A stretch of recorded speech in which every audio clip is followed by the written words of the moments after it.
Bienvenidos a todos. Es un placer tenerlos aquí, presentes con nosotros. Mi nombre es Raúl Tufo. Soy investigador y docente de ontología trinitaria del Instituto Universitario Sofía de Loppiano, en Italia. Y bueno, me toca hacer las veces de moderador y de presentador de este evento, este hermoso evento que convoca aquí, ¿no? Que tiene como objeto la presentación de 3 libros de esta colección de estudios de la editorial Ciudad Nueva. 2 libros de César Redondo Martínez, La encarnación trinitaria de la teología y Jesucristo, Pascua Trinitaria, del que nos ocuparemos sobre todo hoy, y un libro que es una colección de ensayos sobre la ontología trinitaria, que se llama La ontología trinitaria, memoria y plegos, que ha sido coordinado por Matías Salay y Noemí Sánchez. Bien, en el presentar este momento quisiera simplemente dar un breve contexto, digamos, ¿no? De un poco del proyecto que enuclea a estos 3 volúmenes, que es el proyecto de la ontología trinitaria. No tomo mucho tiempo, digo simplemente que este proyecto de la ontología trinitaria es una, digamos, sí, es un proyecto de reflexión, de pensamiento,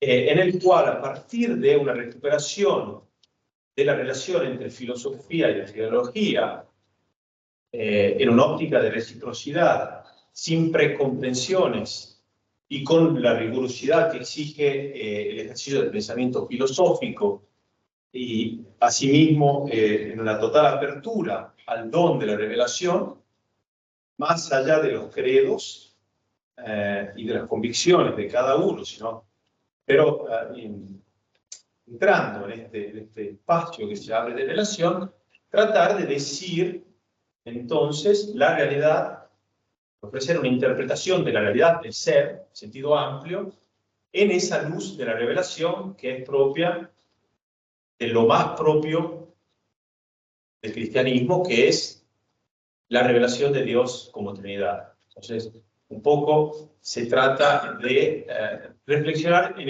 este espacio. Hace ya un par de años, 2 años, es un poquito más, que por invitación del editor, la persona de Aurelio Romero, hemos iniciado un grupo de trabajo tratando de alguna manera replicar en modo genuino y original la experiencia de este grupo de investigación en torno a la ontología trinitaria, que comprende toda una serie de docentes, filósofos y teólogos que han nacido en Italia y que ha dado vida a un proyecto editorial que se llama Diccionario Dinámico de Ontología Trinitaria, que al día de hoy tiene publicados 8 volúmenes, digamos, el 8º está a punto de salir con la editorial Città Nuova, Italia. Y bien, este grupo trata de, en este espacio de reflexión, de intercambio de pensamiento, digamos, la forma trinitaria del pensar, que exige una relación de reciprocidad en el intercambio de ideas y el don de las ideas y de los pensamientos entre los participantes, obviamente con distintas perspectivas, con distintos credos, aún con personas sin un credo religioso, por lo tanto no es limitante. Se trata un poco de focalizar algunos temas, algunas cuestiones, algunas figuras importantes, decisivas para la historia del pensamiento, sobre todo occidental, y de reflexionar en torno a eso en este espacio fraterno, de amistad también, y dar vida a publicaciones que entren en el mérito de algunas cuestiones, tratando de interceptar los temas, algunos de los temas también más importantes de la actualidad, de la realidad, digamos, que hoy nos interpela, para decir, a partir de esto, del específico trinitario, de la luz del Dios trinitario, esa realidad, ¿no? Entonces, ha nacido hace 2 años y medio, un pequeño grupo que está incipiente, pero puja, que quiere replicar este tipo de experiencia aquí en España y con algunas incorporaciones de América Latina. Y bueno, en este momento estamos ya trabajando para una primera publicación en esta línea, siempre con la literatura nueva, así que esta es la ocasión también de presentar también este proyecto. Paso ahora a decir una breve palabra sobre todo sobre el libro que nos convoca aquí, que es este libro de César Redondo Martínez, Jesucristo, Pascua Trinitaria, hacia una ontopersonología cristológica. Antes de dar la palabra a nuestros 3 relatores ponentes, quisiera, a modo de introducción también en lo que es este ejercicio de pensamiento que conjuga el pensamiento y la vida, es decir, el pensamiento no es algo abstracto que va más allá o paralelamente o toma una dirección tangencial respecto a lo que es la existencia, la vida concreta, el día a día, los problemas cotidianos y también la realidad que nos interpela. Quisiera leerles 2 o 3 breves pasos, citaciones del prólogo de César, porque me parece que en su propuesta de una ontopersonología trinitaria cristológica, delinea muy bien este intento, esta intención última de la ontología trinitaria. Y César escribe que, a página 10, a la hora de acercarse a la realidad humana y teológica de Jesús, es decir, el pensamiento que trata de indagar sobre Jesús, sobre este objeto que tiene, no basta un conocimiento teológico completo de su persona, sino si en él no se conoce a Jesús en persona. Este cambio de la preposición, este uso de la preposición de, que de alguna manera rende objeto de conocimiento a Jesús, por la preposición en, y conocer a Jesús en persona, me parece que dé un poco el tono del tipo de ejercicio de pensamiento que el autor intenta llevar a cabo en esta obra. Y sigue, entonces, para ofrecer una reflexión cristológica, es decir, una reflexión sobre Jesús y sobre las implicaciones de la revelación de Dios en Cristo, no hace falta simplemente pensar objetivamente en este evento de Cristo, sino encontrarlo personalmente, en persona, entrar en la vida de esa, ¿no? De ahí que sea frecuente asistir a la contradicción de un conocimiento impersonal de la persona de Jesús. Y sigue, el conocimiento de lo personal, a diferencia de cualquier otra cosa, objeto, debo decir, de la naturaleza, solo se puede realizar personalmente en reciprocidad. Un segundo elemento de este ejercicio. El ejercicio de este pensamiento es un ejercicio de reciprocidad. Si yo, me parece que es uno de los de las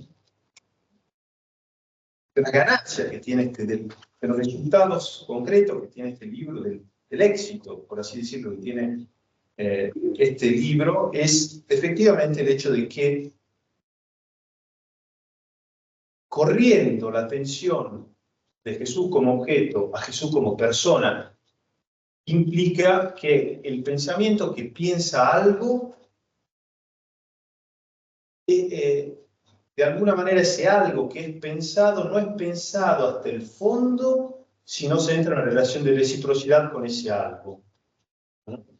Y eso me parece que es fundamental en la perspectiva de la ontología trinitaria.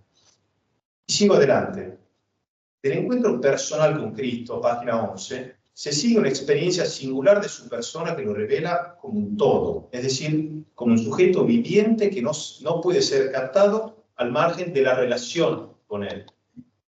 Personal, entrar en una relación personal significa vivir en una relación de reciprocidad con alguien y dejarse influir, dejarse tocar por ese otro. Pensamiento de esta manera, en la relación de reciprocidad, viene tocado, viene de alguna manera influido, pero en la reciprocidad viene, digamos, no influido como un objeto puede influenciar, como dos cuerpos, según la física, pueden influir el uno sobre el otro, ejercer una fuerza el uno sobre el otro, sino que viene transformado de alguna manera en cuanto a la relación de reciprocidad personal. Y sigue el autor, sobre todo porque él es en sí mismo en cuanto hijo, relación. Decir hijo es decir relación, y es precisamente en este ser relación donde se le puede conocer como el Señor. Se abre de este modo, sigue más adelante, un estudio del ser personal de Jesús, una ontopersonología. Bien, quería solo leerles esta palabra para hacerle gustar un poco la perspectiva que se abre con este libro, que el autor nos abre con este libro, y sin robarle más tiempo paso a dar la palabra al profesor Piero Coda, que es docente, profesor emérito de Ontología Trinitaria del Instituto Universitario de Sofía, es actualmente secretario general de la Comisión Teológica Internacional y es uno de los coordinadores del proyecto del Diccionario Dinámico de Ontología Trinitaria, publicado, como dije antes, con la editorial Città Nuova. Por favor. Muchas gracias Raúl, muchas gracias de vuestra presencia. Discúlpese, leo, porque para mí es mejor hablar de corazón, mas es necesario por hablar español leer en ese momento. Disculpe por eso. Muchas gracias de vuestra presencia, sobre todo de la familia de César. Gracias a César, gracias a Tomás Marín de su presencia y a Raúl de la moderación. Me alegro decir esta tarde unas palabras con motivo de la presentación de este libro que César nos regala, con la generosidad, la pasión y la inteligencia iluminada por el amor que lo distingue. Complacido y también interiormente tocado en el corazón, además de intelectualmente estimulado. Porque desde el mismo título de este libro, Jesucristo, Pascua Trinitaria, y luego en muchas de sus páginas, y más aún en el hilo de oro que lo inspira, este libro me recuerda al primero que publiqué allá por 1984.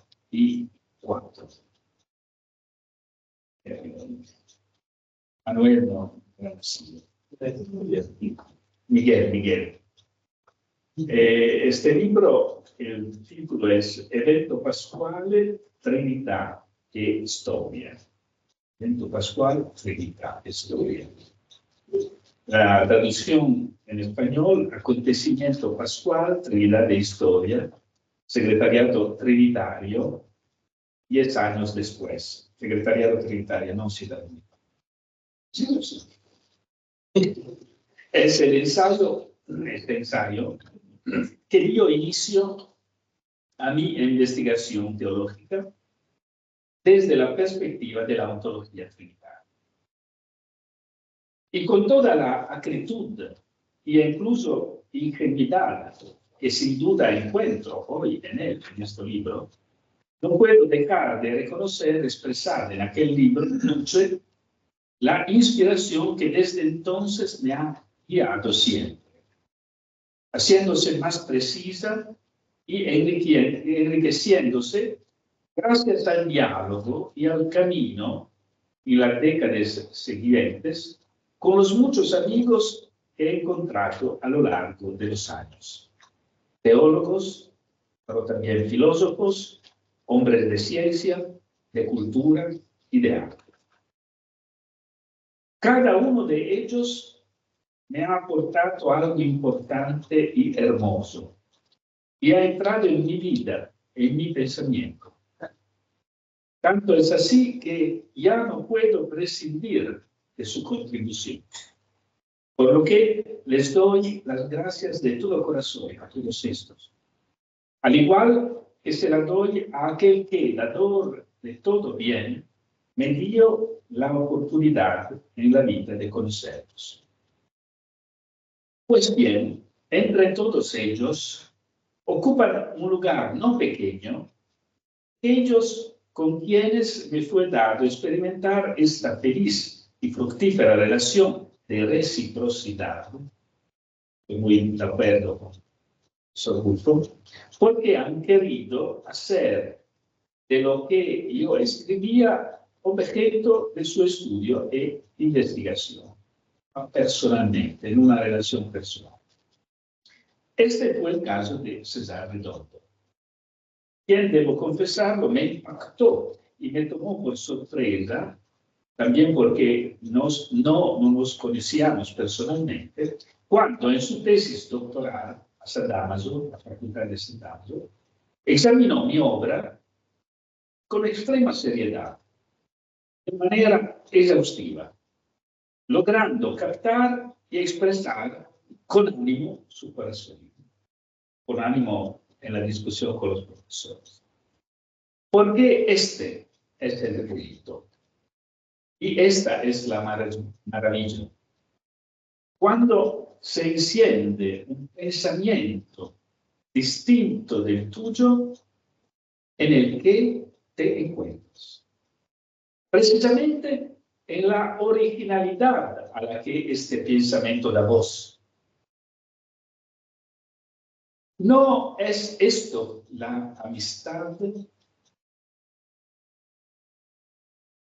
Encontrarte en el otro tú mismo. Pero precisamente en la medida en que es otro de ti. Y no es la filosofía, y en su inflexión específica la teología, una filosofía, amistad compartida de la sabiduría. En la teología, amistad compartida gracias a que la sabiduría misma, la sabiduría que se hizo carne, se hace presente y nos acompaña en el camino de la vida.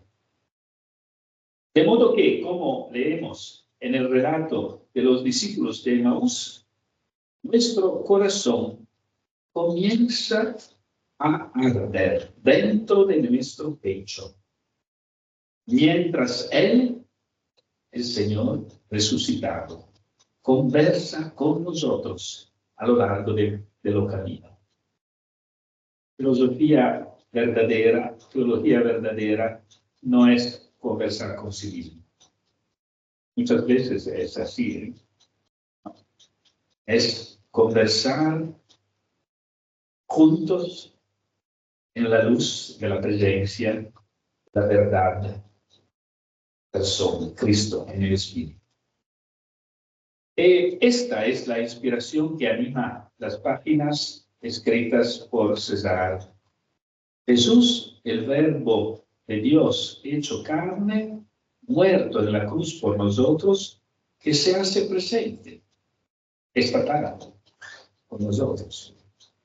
Se hace presente, camina, vivo, resucitado entre nosotros, iluminando nuestros corazones y esclareciéndonos nuestras mentes. Por eso, el título del libro que define cristológicamente a Jesús, retomando la primera carta a los Corintios, Pascua Trinitaria, el título de César, es acertado, además de hermoso. Y el mensaje que propone está preñado de sentido. Lo digo con la palabra de César. Cito.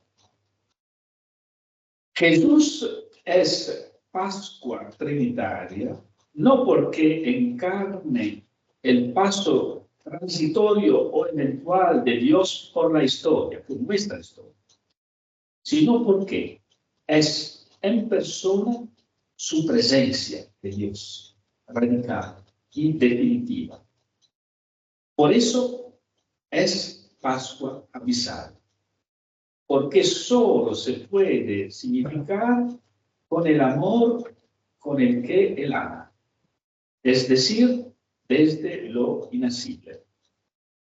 En este sentido, concluye César, es siempre presencia de una novedad inminente. En este tercer pasaje se resume el sentido de la propuesta presentada en el libro. En primer lugar, en la invitación a mirar el acontecimiento de Jesús, acogerlo y hacerlo propio, existencial y intelectualmente, como Pascua Trinitaria, es decir, como el camino que hace radical y definitiva la presencia de Dios en nuestra vida, en la historia de la humanidad, en la casa común. Atestiguando en una sola que la Trinidad de Dios, siendo la verdad y la vida de Dios, es la verdad y la vida de la criatura en él. Esta presencia, gracias a la acción del Espíritu Santo, se convierte, dice César, en novedad permanente e inminente. Hermosa formulación. Que juzgue esta presencia, juzgue nuestra libertad para hacerse historia y acoger desde Dios su cumplimiento, cuando Dios Trinidad sea todo en todos. Esta es la patria, la mirada. De ahí que la Pascua Trinitaria de Jesús no solo nos ofrezca la mirada desde el centro, el misterio de Dios que se nos revela en Cristo, sino que comparta con nosotros, Pascua Trinitaria de Jesús, la sustancia y el ritmo específico de la vida de Dios. En la fe explícita, en la fe de lo que buscan, la verdad. En los sacramentos, el bautismo es inmersión en la Pascua Trinitaria, en la Eucaristía, en el ejercicio de la reciprocidad y hacia todos del agape.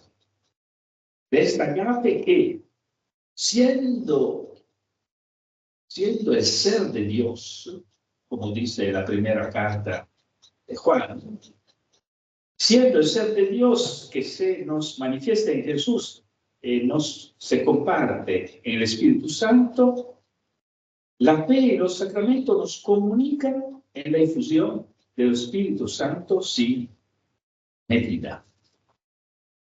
El agape, el amor que brota, se dice, en nuestros corazones. Allí, en ese corazón de Cristo, nos repite con vigor Papa Francisco en su última carta, la Direx Nos, en ese corazón es donde nos reconocemos finalmente a nosotros mismos y aprendemos a amar. ¿Por qué? continúa Papa Francisco, Cristo es el corazón del mundo. Su Pascua de muerte y resurrección es el centro de la historia. Papa Francisco no ha leído ancora el texto de César, realmente escribía la Pascua Trinitaria.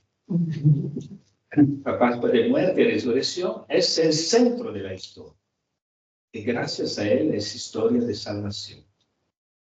Continúa Papa Francisco, todas las criaturas avanzan junto con nosotros y a través de nosotros hacia el término común que es Dios. Es el amor.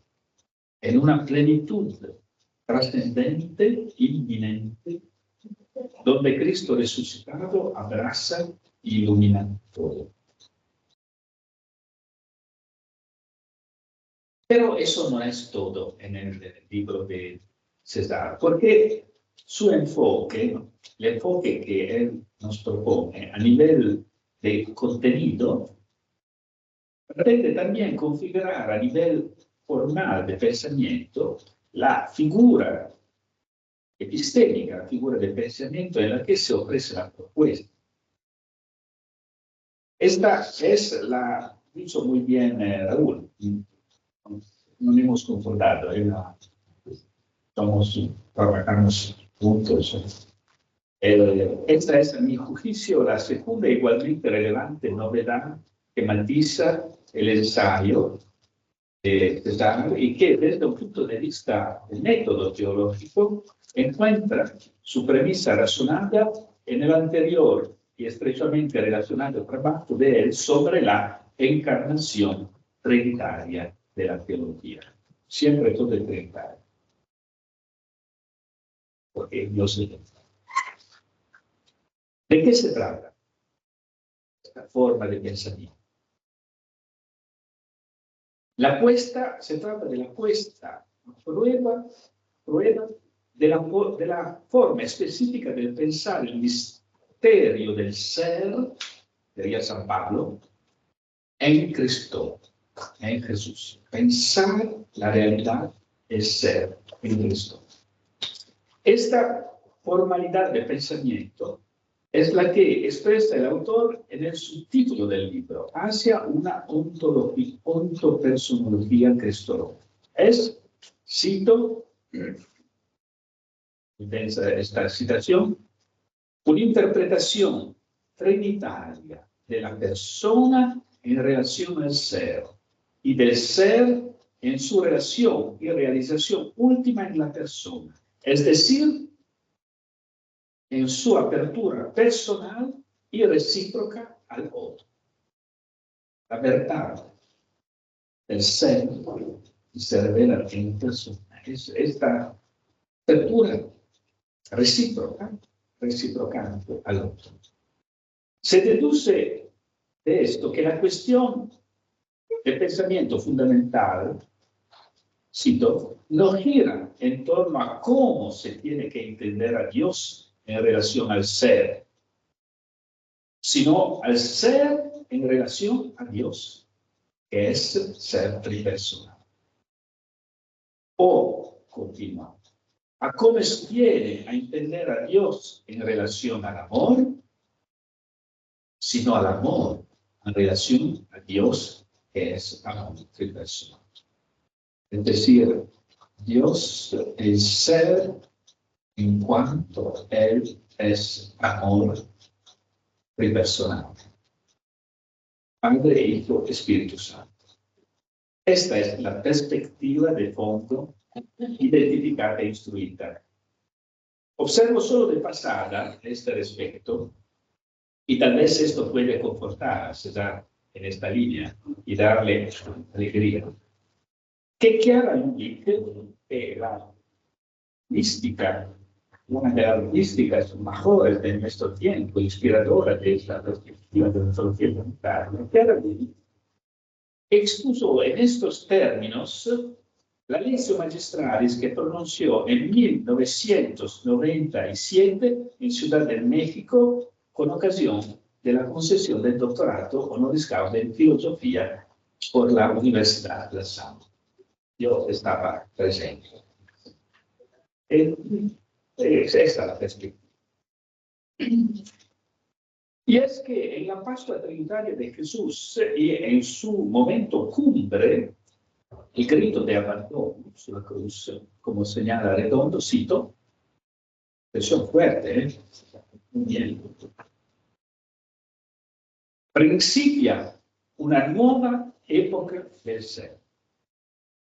Espressione un po' heideggeriana, ma il Cristo pasquale, la Cristo Pasqua Trinitaria, principia una nuova epoca del ser, de la realidad, en la que el pensamiento, continua César, herido estáticamente por el grito del hijo, el verbo, la palabra, la verdad de Dios, que grita. ¿Por qué? Nuestro pensamiento, herido estáticamente por estos gritos, tiene la ocasión de insertarse dinámicamente entre la teología y la mística. A Juan de la Cruz, gran español, ciertamente, dice que la máxima expresión del amor de Dios es cuando Jesús pronuncia este grito de la cruz. No está de más pensar, escribe Redondo, que la crisis del pensamiento antropológico actual es en parte resultado de una crisis teológica. Crisis del pensamiento antropológico en un sentido no solo negativo, una crisis de crecimiento, una crisis del pensamiento teológico que debe escuchar este grito por encarnar el amor y la verdad de Dios. Franz Rosenzweig, gran filósofo judío, en su gran ópera La estrella de la redención, ya en 1921 escribía, la persona humana solo puede ser descifrada en su misterio como aquel que acoge la revelación, como aquel que experimenta el contenido de la fe, para llevar al filósofo y al teólogo dentro de sí. ¿Por qué? Continúo. El teólogo, que la filosofía exige en nombre de su propia cientificidad, es a su vez un teólogo que exige la filosofía en nombre de su propia honestidad intelectual. Continúa Rosenzweig. Lo que la filosofía exigió en aras de la objetividad resultará ser una exigencia de la teología en aras de la subjetividad de esa persona. Reorientan la una a la otra y así generan juntas, filosofía y teología, en escucha de la revelación y se da en su cumbre en el grito de la cruz, un nuevo tipo de filósofo y teólogo que se sitúa entre la teología y la filosofía. Es el programa de la teología trinitaria, se puede decir. En una palabra, cito César, estoy contento Entonces va a reconstruir una buena comparación. La ontología, dice César, es inseparable de la revelación.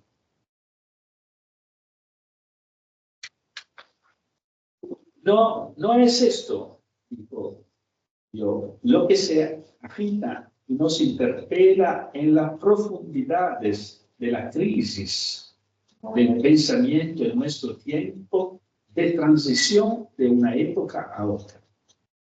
Dice Edgar Morin, antropólogo francés,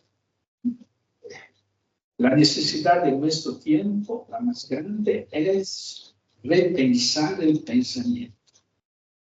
Nuestra manera de pensar es ciega.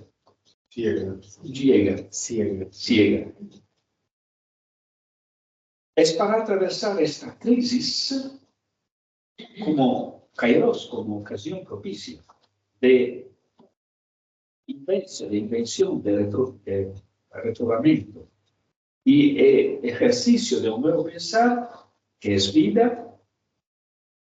Y a lo largo del camino trazado en este libro, la Pascua Trinitaria de Cristo se propone como cumbre y suma de la revelación.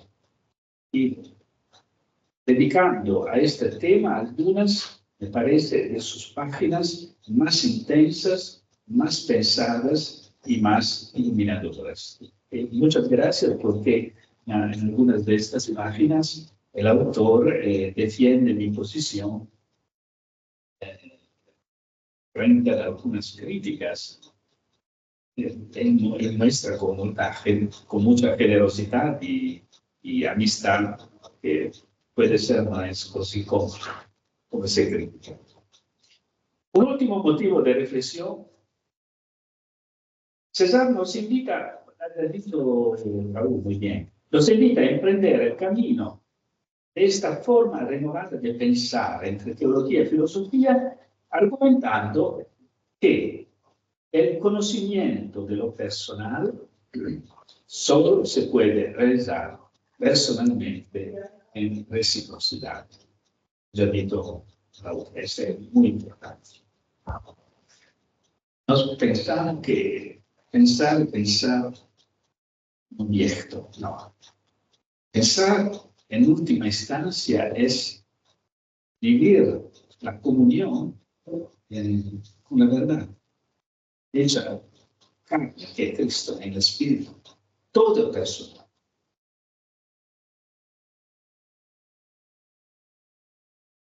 El trasfondo bíblico al que se remite César para formular esta exigencia decisiva es, por una parte, el relato de los discípulos de Emaús, que ya me he referido.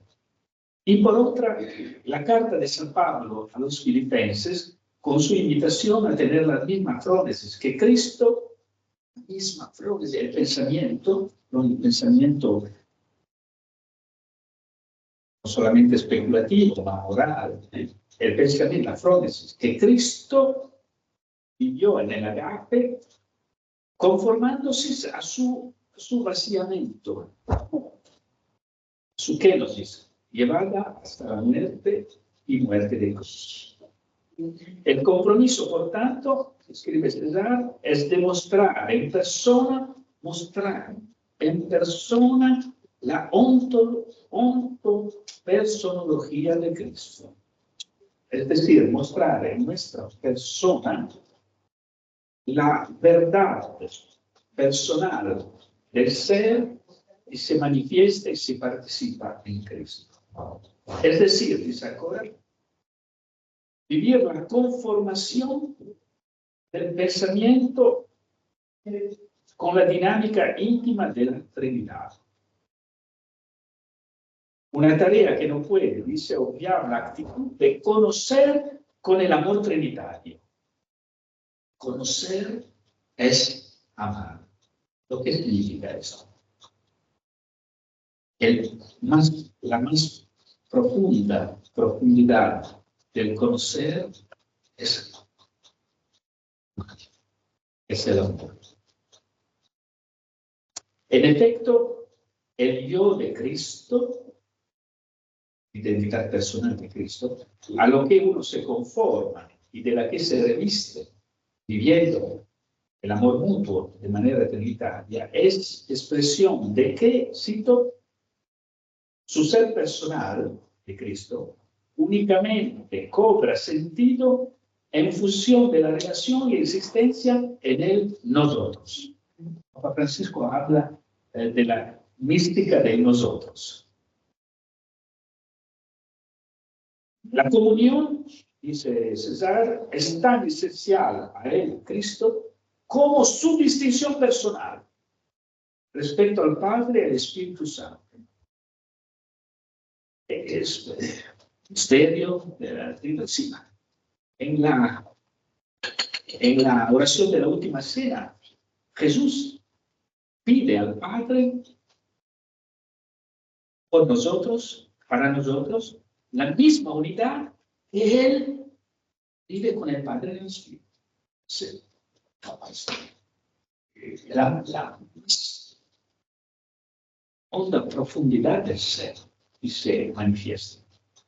Y así se cierra este libro, anunciando el tema al que se dedicará el próximo. Es el 20. Es verdad. Para el que este próximo libro ofrecemos a César nuestros más cordiales deseos de buen trabajo. Mientras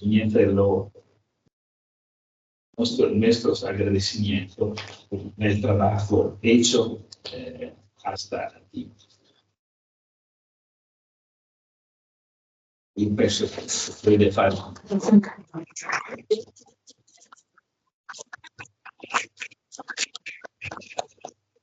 Mientras tanto, y con esto concluyo, también tenemos en nuestras manos otro rico volumen publicado en la colección de estudios de la editorial Ciudad Nueva. Ontología Trinitaria, Memoria y Carácter. Muchas gracias a la editorial Ciudad Nueva. Muchas gracias porque se hace casa de estos laboratorios de pensamiento. Y es pequeño, exige ánimo creer en esta. Las nuevas ideas son siempre al nacimiento muy pequeñas, quieren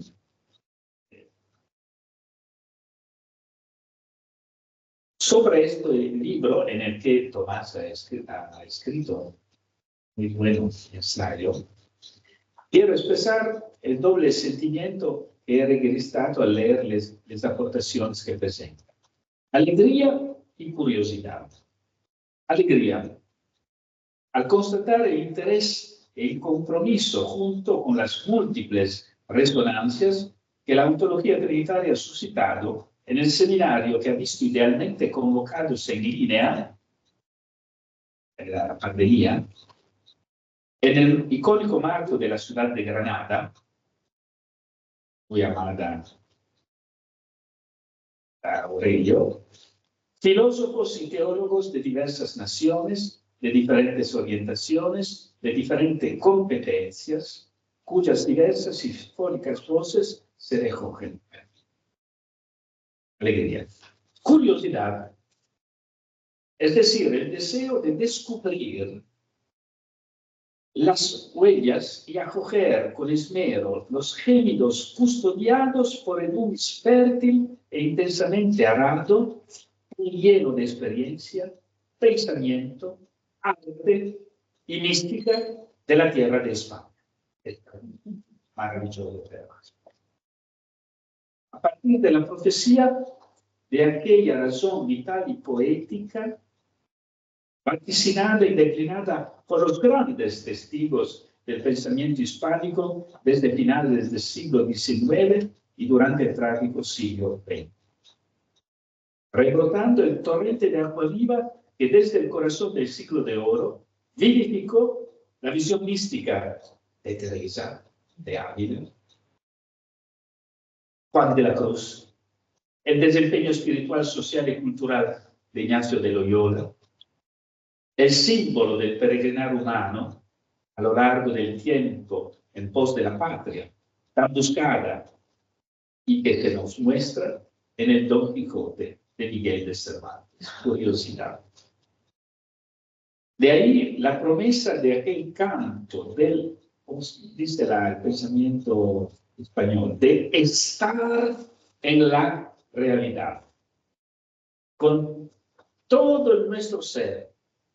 En esta aventura, de nuevo pensar que es vida, al que humilde y responsablemente se siente llamada una ontología, una ontopersonología que nace de las entrañas de la revelación. El seminario que celebraremos aquí, en esta linda casa, muchas gracias por la acogida, el sábado y el domingo estará dedicado a este tema, con un pequeño grupo de trabajo de ontología trinitaria aquí en España. Gracias.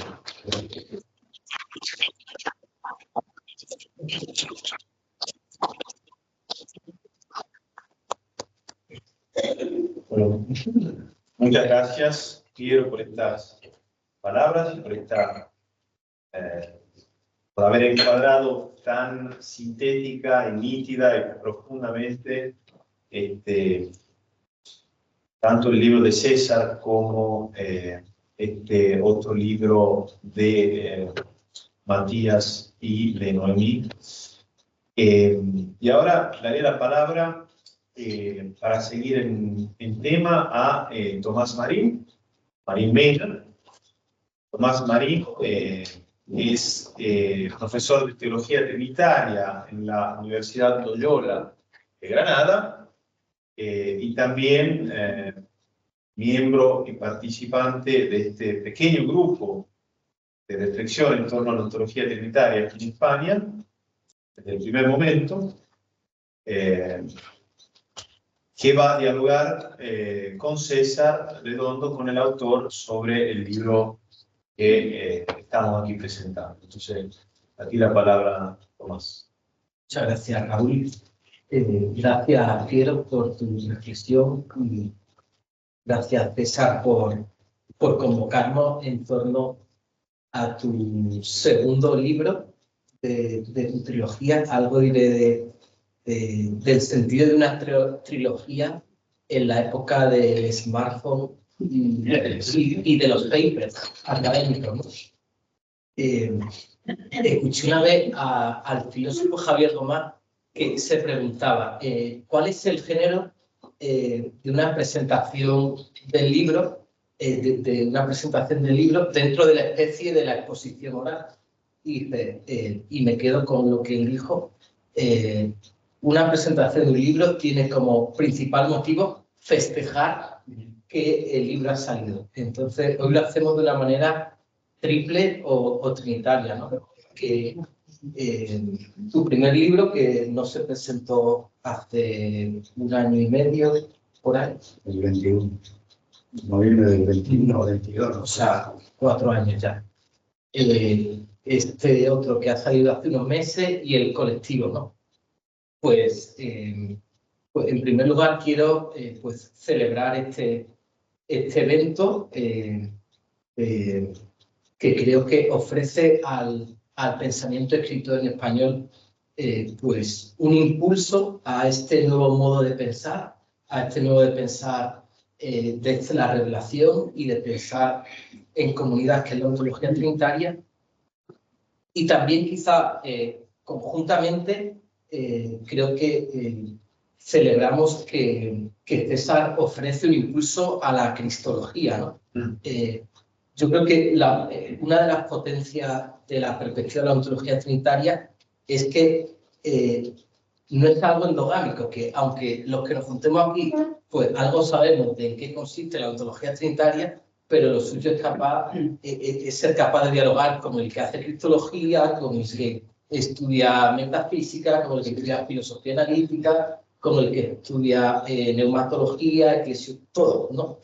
Entonces, resalto que el libro de César me parece que ofrece una visión particular en el panorama de la cristología con ese entronque trinitario, ¿no? Simplemente una nota sobre el libro colectivo, y es que yo creo que es un gran libro de introducción a la ontología trinitaria, porque no das una sola visión, que quizás si leemos el primer libro de Piro Coda, del acontecimiento pascual, el evento pascual, pues tenemos una perspectiva sesuda, sino que en este libro se ha querido acometer todo un repaso por la historia del pensamiento cristiano, desde San Agustín y Basilio de Nisa hasta Simón Weil, que no se bautizó, pero la incorporamos, y Hemerle, y incluso algunos pensadores europeos anónimos para el panorama hispánico, ¿no? Y además en unos temas que convergen claramente con la gran búsqueda filosófica desde los presocráticos, ¿no?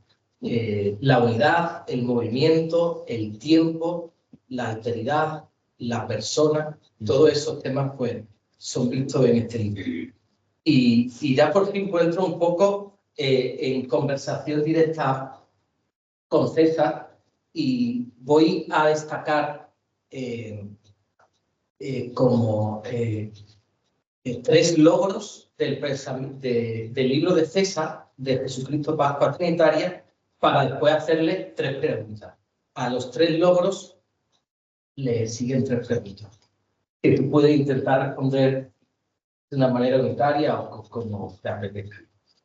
El primer logro, como adelantaba, es que César, que se puede decir que él ha hecho un servicio a la universidad, concretamente pues has dado algunas clases y seminarios en San Damaso, pero César es profesor de filosofía de instituto.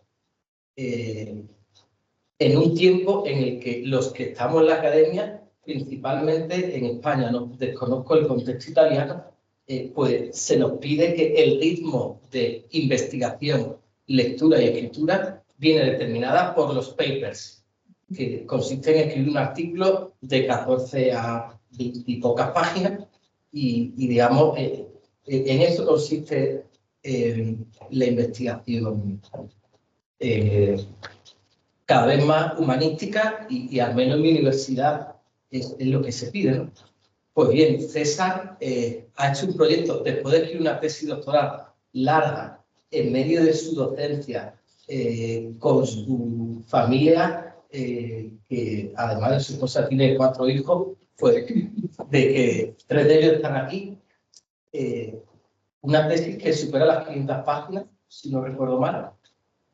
Pues escribir toda una trilogía que es, no vamos a desalentar al lector, pero es dura de leer, exige esa piedad del pensar que decía Heidegger, ¿no? O sea, exige calma, exige estar muchos minutos, incluso horas, con el libro en la mano y no en otra cosa.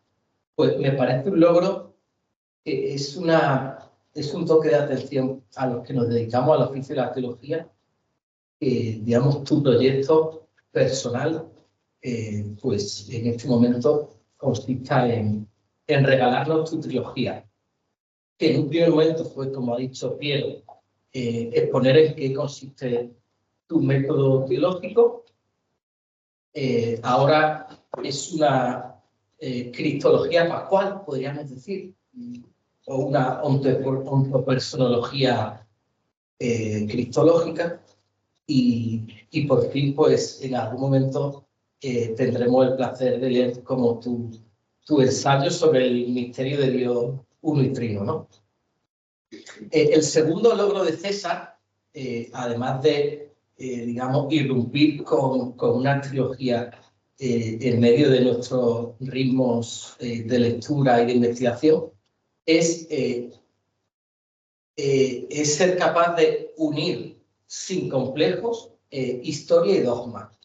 O sea, hacer una cristología que como punto de partida y no como punto de llegada, lo pone en tu prólogo, además con tu prólogo, el acceso a Jesús el Cristo, lo cual remite a este desafío que ha comportado la búsqueda del Jesús histórico en el panorama de los estudios del misterio de Jesús, ¿no? En el panorama cristológico. Pues bien, quisiera destacar que en España yo creo que en los últimos años ha habido dos libros especialmente conocidos y leídos sobre la persona de Jesús. Uno de el Papa Ratzinger, el Papa Benedicto XVI, que él quiso firmar como Ratzinger, y yo diría, quizá es discutible, que el otro ha sido el Jesús Aproximación Histórica, el Jesús Aproximación Histórica de Pagola. Yo leí hace 12 años el libro de Pagola y está escrito de una manera muy hermosa, con una prosa fácil, incluso poético, pero de 15 capítulos hasta los dos últimos no habla ni de la Pascua de Jesús ni de la identidad de Jesús. En este intento que desde el liberalismo teológico hubo de volver al Jesús de la historia, desmitologizando aquello que la Iglesia había construido como a Jesús como identidad teológica, revistiéndole de ropajes supuestamente ajenos a su propia pretensión, pues salieron todos, ríos de tinta han corrido sobre el Jesús histórico y de algún modo el desafío que tuvo Ratzinger con su Jesús de Nazaret fue este. Pues el logro de César, es decir, la teología ya está en otra cosa. O sea, no es que César diga que no ha servido de nada, sino que tú encaras el problema desde la filosofía moderna y dices, si el absoluto ha acontecido en la historia, significa, o mejor dicho, si el verbo divino se ha hecho carne, significa que la carne de la Iglesia es capaz de recibir sin agotar toda una revelación, todo un mensaje a todo un Dios en persona y no tiene por qué verse eso como una especie de construcción, como un segundo nivel menos auténtico que un supuesto mensaje puro del Jesús histórico, que como dijeron muchos teólogos, pues al final cada buscador de ese Jesús histórico hace un Jesús a su medida, ¿no? Bueno, yo quisiera aplaudir, digamos, este hito de César de proponer un acceso al misterio de Cristo habiendo superado esta discusión, que para algunos ha sido un dilema. ¿Nos quedamos con el Jesús de la historia o con el Cristo de la fe? Y dice César, yo voy a hablar del Cristo real, que es el Cristo histórico que reveló el rostro de Dios a Pedro, a Juan, a Santiago, a Pablo y a la Iglesia hasta hoy. El tercer logro de César es hacer una cristología pascual. Bueno, se ha hablado de la cristología en genitivo, ¿no? Cristología de la liberación, cristología feminista, cristología ecológicas. En otro sentido muy distinto, César propone una cristología pascual trinitaria, que no es una excusa el hablar de Jesús para después meter una cuña ideológica más o menos discutible, sino César dice, del Jesús que voy a hablar, solo podemos tener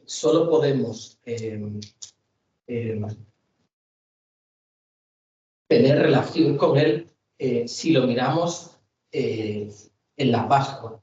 Una Pascua que nos habla del Padre en quien Jesús se encomienda, a quien Jesús obedece hasta el final, un espíritu que le da fuerza para ser fiel, para vivir como ha vivido durante toda su vida, un espíritu que él mismo envía a su discípulo. Entonces, la lógica de César es la siguiente. Y digamos, los teólogos liberales decían, los evangelios han sido escritos a la luz de la experiencia pascual. Por lo tanto, hay que quitar la experiencia de la Pascua para acceder a un Jesús real. César invierte la lógica y dice, solo podemos acceder a Jesús real en la Pascua, donde vemos que Jesús es el Hijo del Padre que insufla su espíritu de vida a la Iglesia y a toda la humanidad. Hay una cuestión curiosa. A mí también me ha recordado tu libro, César, al libro de Piero Coda, Acontecimiento Pascual, y al mismo tiempo me ha recordado al artículo de Baltasar, El Misterio Pascual, en uno de los volúmenes del Mysterium Salutis, y que después, bueno, se ha publicado de manera independiente, ¿no? Como la teología de los 3 días. Creo que conocéis el libro de Baltasar que estoy diciendo. Pues para mí, sin decir que, sin un afán comparativo, o competitivo, mejor dicho, el libro de César asume de una manera de síntesis la teología de Piero, o sea, la propuesta de Piero en ese acontecimiento pascual, pero más bien sigue la estructura del libro de Baltasar. Primero, Encarnación y Pasión, y después Jueves Santo, Viernes Santo, Sábado Santo. Tú no lo llamas así en tu índice, pero empieza diciendo en qué consiste la encarnación del Verbo, y después vas a los distintos misterios de la Pascua. Getsemaní, la última cena, el abandono, la resurrección. Una última nota antes de lanzarte las preguntas es que es verdad que en una cristología, igual que he dicho, creo que es una nueva propuesta cristológica, pero es verdad que quien está acostumbrado a leer ensayos de otras de cristología echaría falta un espacio al ministerio público de Jesús. Sin embargo, pienso que aunque César no dedica ningún capítulo a esto, a contar en qué consistió el ministerio y mensaje de Jesús, curando a enfermos, predicando el reino de Dios, llamando a sus discípulos, lo permea todo. Y en el fondo está diciendo que la vida de Jesús consiste en ser el don del Padre que nos revela al mismo Dios, a sus discípulos y a todo aquel que se encuentra con él. Entonces, de hecho, una singular síntesis de lo que de mi lectura del libro, aunque sin hacer un destripe, un destripe. No he querido contar el libro, sino destacarte de lo que, pero da una visión personal. Ahora, yo te pregunto, ¿cuál dirías que es la originalidad de tu libro en el panorama de la cristología contemporánea? También te pregunto, ¿cómo se combina, pues eso, la clásica propuesta de estudiar el misterio de Cristo, hacer un curso de cristología, leer un libro de cristología, cómo se combina con la perspectiva de la ontología trinitaria? ¿Son dos cosas muy distintas? en parte en tu libro es una respuesta a eso, pero te lo explicito como interrogante. Y después también por desentrañar algún contenido específico de tu libro, te pregunto un poco por el grito del crucificado. Que Piero Coda, o sea, es esencial en el pensamiento de Piero y muy inspirado por Chiara Lubich, como él mismo ha mencionado. ¿Podrías decirnos qué lección aprende el cristiano de esa frase tan escandalosa? Dios mío, ¿por qué me has abandonado? Lo dejo en tu tejado. Gracias.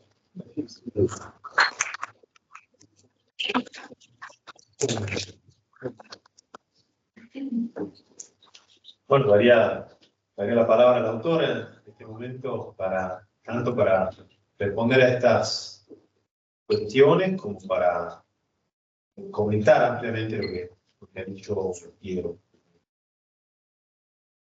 Bueno, lo primero es agradeceros singularmente a los tres el trabajo y el tiempo que habéis dedicado.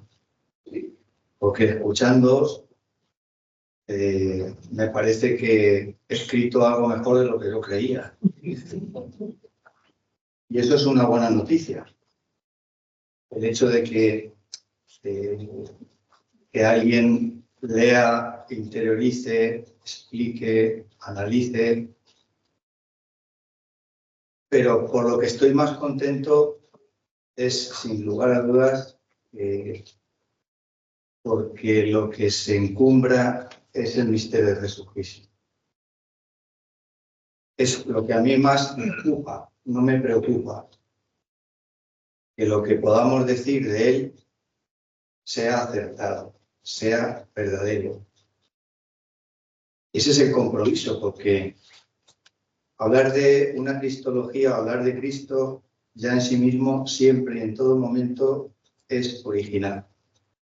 No hay una cristología que se ajuste al querigma. Es verdad que yo no me he ceñido tanto al ministerio de la vida pública, sino al centro, al núcleo del querigma, ¿no?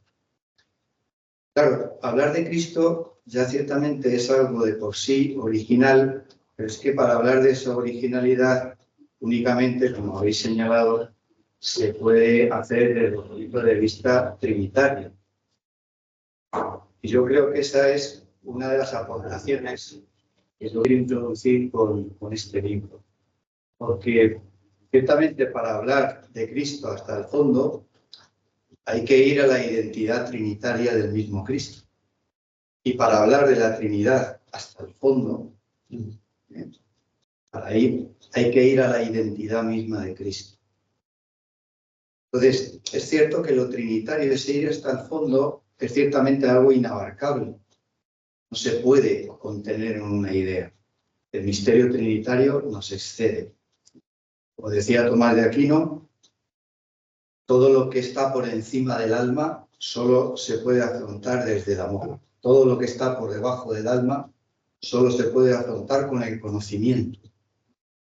Por lo que indicabas de que afrontar el exceso solo puede ser a través del amor. Esta línea muy agustiniana, ¿no? Y que tú también has puesto tan de relieve en el libro Da la Trinidad, desde la Trinidad. Es que ni siquiera la humanidad de Cristo es capaz de representar de por sí a la Trinidad, no la puede adoptar. Hablar de Jesucristo, nuestra manera de hablar de Jesucristo solo puede ser a través de su humanidad, porque es nuestra mediación, es nuestra carne. Eso es lo que yo he intentado. Pero, aunque la humanidad de Cristo no puede contener toda la Trinidad, no la puede definir, no la puede delimitar, sin embargo es quien la expresa perfectamente. No hay mayor expresión de la Trinidad que el cuerpo de Cristo.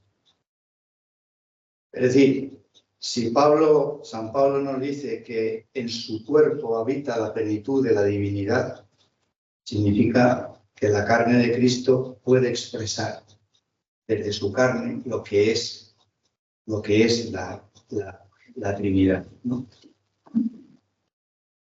Y en la línea también de Pablo, porque al entrar en el mundo, dice la carta de los Hebreos, refiriéndose al Salmo 40, al entrar en el mundo no quisiste sacrificios ni ofrendas, pero me formas en cuerpo. Vengo para hacer tu voluntad. No quiero sacrificios y ofrendas y convierto mi carne en ofrenda de. Y ese presentar el cuerpo, la humanidad de Cristo, como su carne que se entrega, es el modo más perfecto y el único que Él entiende para expresar quién es el Padre, quién es el Hijo y quién es Él en relación ciertamente a ellos. Entonces se puede decir que acercarse a la figura de Jesús o que la figura de Jesús provoca una reflexión, una atracción. La confesión de Pedro en Cesarea de Filipo tras la pregunta ¿y vosotros quién decís que soy yo? Esa pregunta es una invitación a hacer una cristología. No hace falta que sea en un libro, sino cada uno en su propia carne. Esa es la invitación. Es decir, ¿dónde nace la cristología? Del interés que Cristo tiene, no de ¿y quién dice la gente? ¿Qué cristologías hay por ahí que pululan que dice la gente? No, me interesa ¿y vosotros quién decís que soy yo?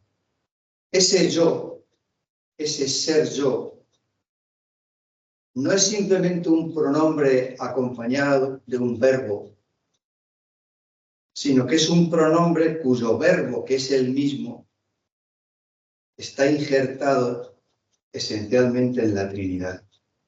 Y lo que confiesa Pedro, tú eres el Hijo de Dios vivo, esa vida que ha confesado Pedro del Hijo, eso es la Pascua Trinitaria. Es el Dios, el Hijo vivo, que ha irrumpido en la historia y que se ha hecho un paso definitivo y permanente para nosotros. ¿Por qué? Pues porque efectivamente, como traté de poner de relieve en el volumen, en el primero de esta trilogía, de este proyecto, la encarnación trinitaria de la teología, ¿cómo podemos nosotros atrevernos a hablar si ni la misma humanidad de Jesús ha sido capaz de representar la Trinidad? ¿Dónde nosotros cogemos palabras, aprendemos palabras? La encarnación trinitaria de la teología significa que la teología solo puede tener su palabra o adquirir su palabra en la palabra que se ha hecho carne. Solo si nuestra palabra se encarna en la palabra que se ha encarnado. Solo ahí puede adquirir voz. Y ese que ha venido y que le han formado un cuerpo, me formaste un cuerpo, ese es el que hace posible el que indagando y pensando en persona, y subrayaba Raúl, subrayándose en persona hace posible que nosotros ciertamente podamos hablar de Jesús en una clave trinitaria, en una comunión de amor trinitaria con el Padre, que es al fin y al cabo lo que pone de manifiesto Pedro. Tú eres el Hijo de Dios vivo, tú eres el Cristo. Bienaventurado eres que no te lo ha revelado la carne y la sangre, sino el Padre.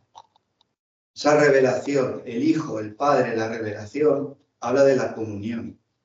Es una teofanía, es una epifanía en toda regla, es una manifestación ciertamente trinitaria que pone en juego, como decía Agustín, que hay un amante, que hay un amado, que hay un amor. Y que precisamente ese juego es el que nos dice, en Dios hay una autorrelación. Y si en Dios no se puede relacionar en amor consigo mismo, no se puede relacionar tampoco con nada más. Si en Dios no hay autorrelación, no puede haber relación, no puede haber creación. Pero es que tampoco puede haber redención, tampoco puede haber salvación. Y eso es lo que le ocupa ciertamente a Jesús, revelarse, mostrar que su ser no es el que dice la gente o la idea que pueda tener la gente.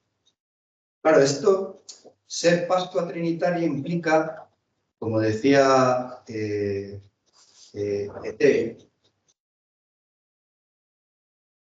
es la historia humana de una persona divina.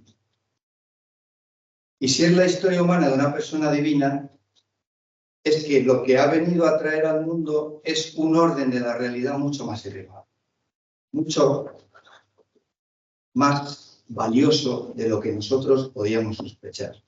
Porque ha elevado la realidad o ha entrado en juego en la realidad la categoría del don. Y ahí es donde el don siempre se puede y solo se puede relacionar ciertamente con la persona. Entonces, evidentemente, Pablo, cuando dice estoy crucificado con Cristo, vivo, pero no vivo yo, sino que es Cristo quien vive en mí. Y en el presente ahora, en esta carne, vivo de la fe en el Hijo de Dios que se entregó por mí. ¿Qué está queriendo decir Pablo? Pablo está queriendo decir que su cristología lo representa su carne crucificada. Que su carne crucificada está injertada en la carne crucificada de Cristo que puede revelar al Padre. Eso es lo máximo a lo que puede llegar, a lo que puede aspirar ciertamente un cristiano. Pero es que además esto, como decíamos en Hebreos, se ha hecho de una sola vez. Hebreos dice, se ha entregado una sola vez. Porque es que no se puede dar más. Porque es que no se puede amar más. Porque lo que ha hecho el Hijo con su humanidad es expresar al máximo hasta el extremo lo que es la comunión de amor de la Trinidad. Y eso solo puede acontecer una vez.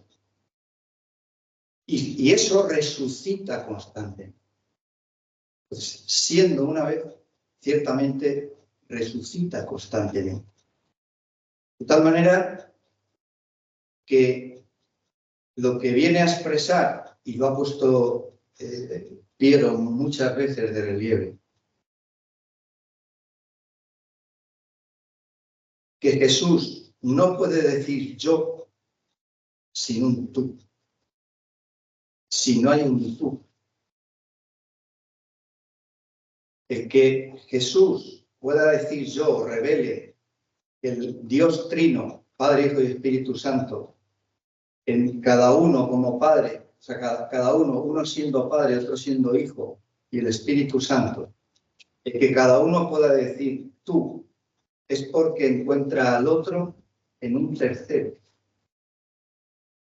Es decir, la reciprocidad no es, como se señala tanto en el proyecto del diccionario de ontología trinitaria, no es binario, sino que no es un yo y un tú binario, sino es un yo y un tú en el que se tiene que acoger, se tiene que contemplar todo lo demás. Todo lo demás. Entonces, desde esta perspectiva, el que yo me entienda a mí y para entenderme a mí, solo me puedo entender si hay un tú que me proyecta hacia el resto del mundo, para acogerlo, para dialogar. En este sentido está la verdad central del trípode, ¿no? de la verdad, de la revelación cristiana, es que ha traído el amor, la libertad y la carne. La libertad, el amor y la carne. Como las grandes novedades.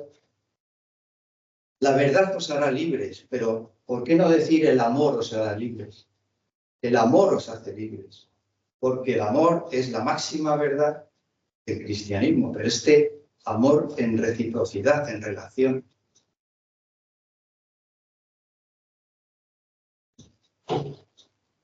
Claro, ama y haz lo que quieras, decía Agustín.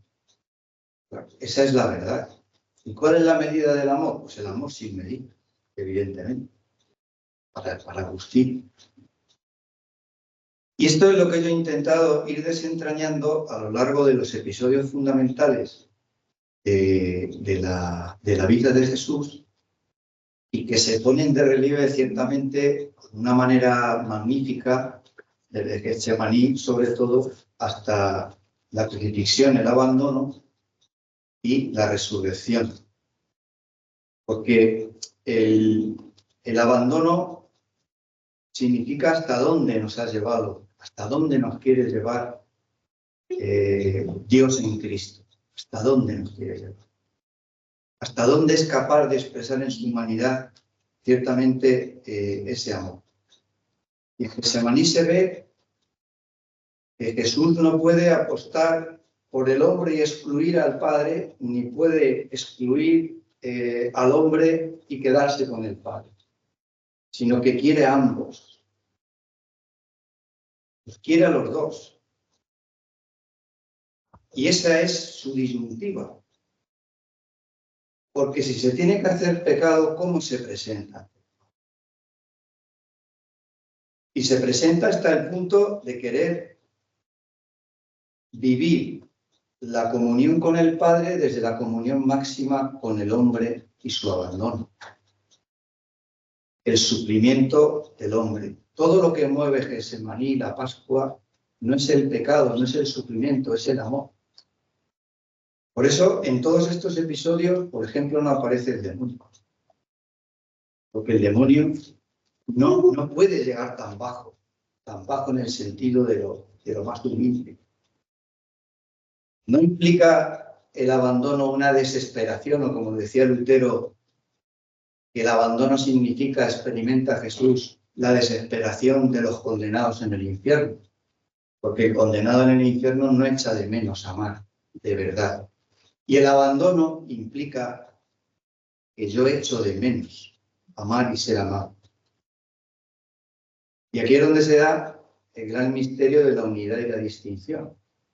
Es decir, en el máximo abandono de Jesús, en la máxima distancia de Jesús, es donde se produce la máxima unidad con el hombre que sufre la soledad y el pecado. Descubrir esa comunión que no experimenta en ese momento Jesús como trinitaria, pero que la quiere expresar al máximo con el hombre. El drama de Jesús es que se identifica con el hombre, podemos decir, de una manera que él no experimenta trinitaria, pero que aún así la dona y la da, y eso transforma la realidad completa.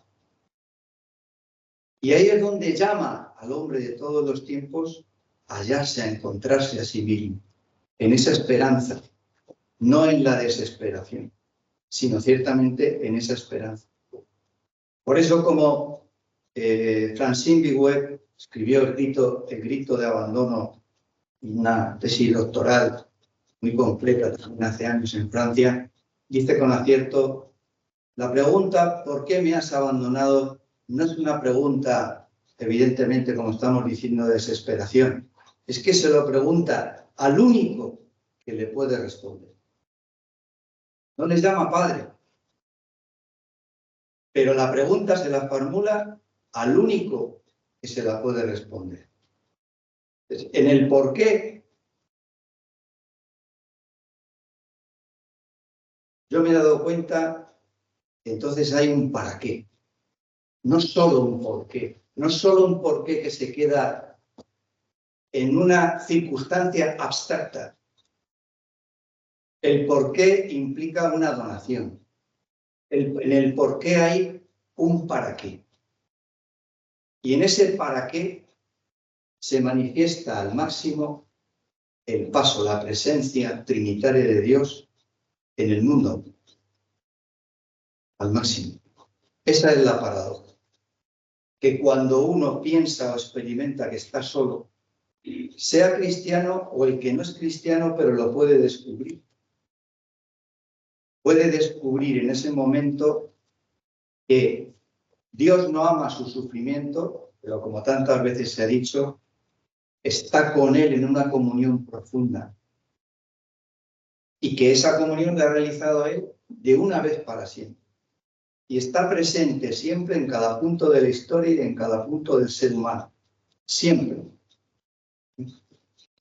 Estos espacios interiores de Jesús es en los que yo me he atrevido, con temor y temblor, como diría Kierkegaard, a adentrarme en esta intimidad de Jesús, en estos movimientos de intimidad de Jesús, que dejan tal huella en la realidad, que ofrecen efectivamente un momento de diálogo con otras confesiones, con otros pensamientos, con otras posturas, con otras filosofías. Y como también en la ontología trinitaria se pone tanto de relieve, que sea un diálogo inter y transdisciplinar. Es decir, que aúne los saberes, no contemplándolos como partes aisladas, sino en una unidad. Pero al mismo tiempo que esa unidad signifique un todo.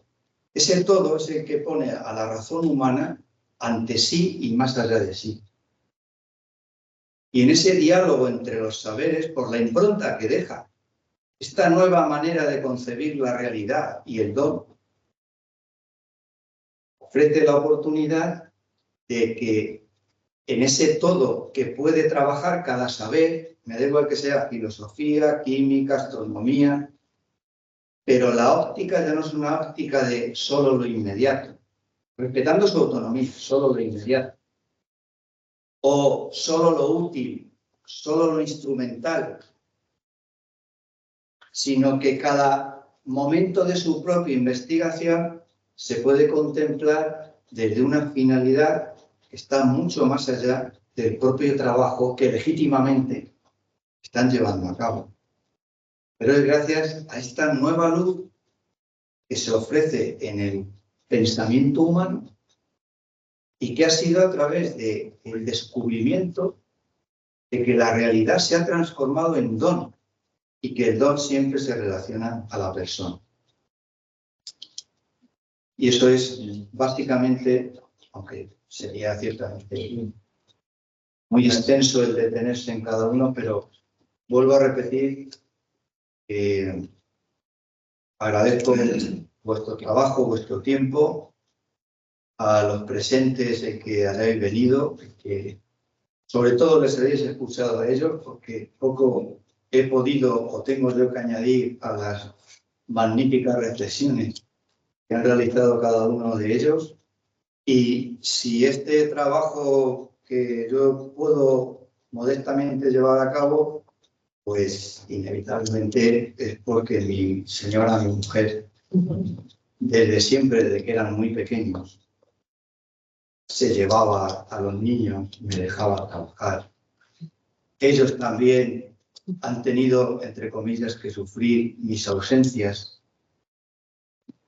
Y entonces, ese es mi máximo agradecimiento, en un intercambio de dones, en una generosidad de compartir conmigo y en ofrecerme también como una misión propia eclesial y de la Iglesia, el poder ofrecer este fruto de mi trabajo, que como decía al principio, quiero que tenga valor únicamente porque expresa la grandeza de lo que es Jesucristo, el que nos ha hecho su imagen y que esa imagen lleva esa impresión impresionante de la Trinidad. Muchas gracias.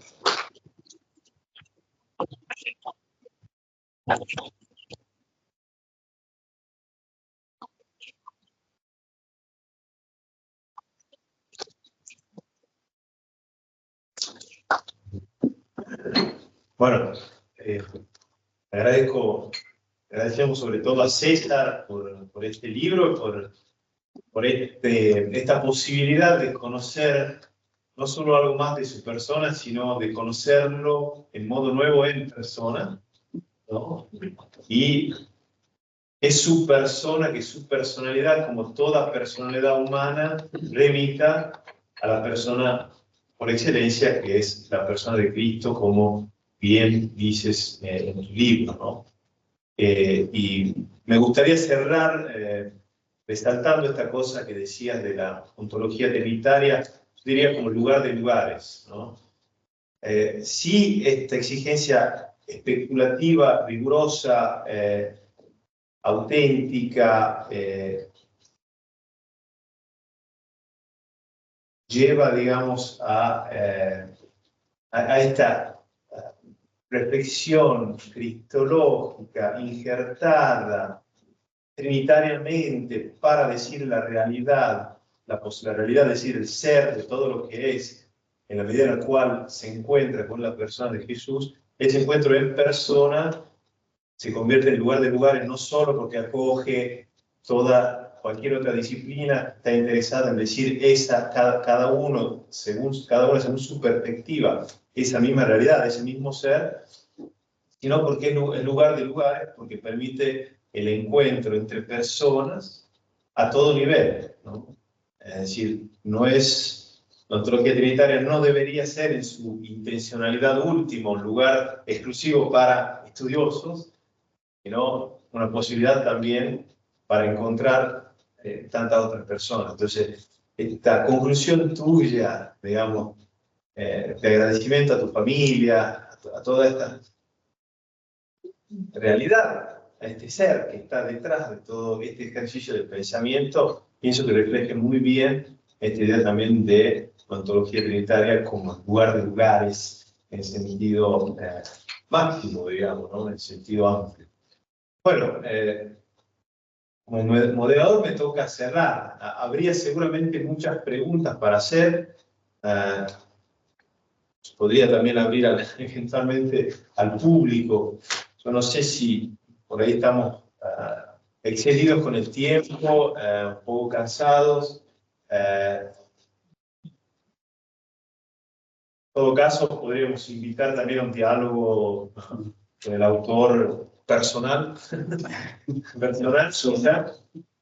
para no agobiar mucho más a todos ustedes. Y obviamente la invitación a adquirir el libro, los libros que hemos presentado. El editor está comercializándolos en el ingreso, entonces el que esté interesado puede adquirirlo y aprovechar la presencia del autor para autografiarse con el autor. Bueno, entonces muchas gracias.